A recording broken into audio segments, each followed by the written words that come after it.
Ер нь бол эрүүл мэндийн яамны харьяа 16 лавлгаа үндэсний төвүүд байдаг. Энэ үндэсний төвүүд бол улсын хэмжээнд үйл ажиллагаа явуулдаг учраас эрүүл мэндийн яамнаас барьж байгаа бодлого бол энэ төвүүдийн тоног төхөөрөмжийг шинчлэх, дутагдaltaй байгаа тоног төхөөрөмжийг төрүүлж хангах тийм ээ. За төсөвт төсөвт бас суулгаж чадаагүй, бас хараахан амжиж чадаагүй энэ тоног төхөөрөмжүүд олон улсын байгууллагуудаа бас хамтарч ажиллаж тэдний туслан дэмжлэг авах тал дээр нэлээдгүй ажлыг бол одоо эмнэлгүүдийн зохион байгуулж байгаа. Өнөөдрийн нэг бас одоогийн арга хэмжээ бол нэгдсэн 3 дугаар эмнэлэг дээр Ротари олон улсын клубээс зохион байгуулж энд бол 57 сая төгрөгийн 123 аппаратыг өнөө төлөөлөж өгч байгаа.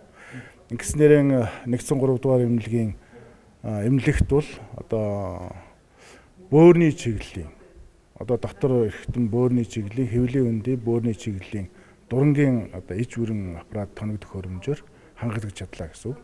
Дээрээс нь тэгэхээр 123 аппарат дунд бол бас нүдний даралтыг бууруулах, нүдний даралтыг глауком гэж одоо даралт хэсэг өвчин байдаг. Тэнийг одоо мэсгэлийн аргаар эмчлэх тоног төхөөрөмж багажийг бол өнөөдөр бас энэ Ротари клубийнхан маань гардуулж өгч байна. Тэгээ цаашдаа бид ч гэсэн бас ер нь бол яамны хөрөнгө оруулалтаараа салбартаа байгаа дутагдж байгаа хөрөнгө оруулалтыг бол нээдгөө анхаар тоног төхөөрөмжн дээр нь бас анхаарч ажиллаж байгаа.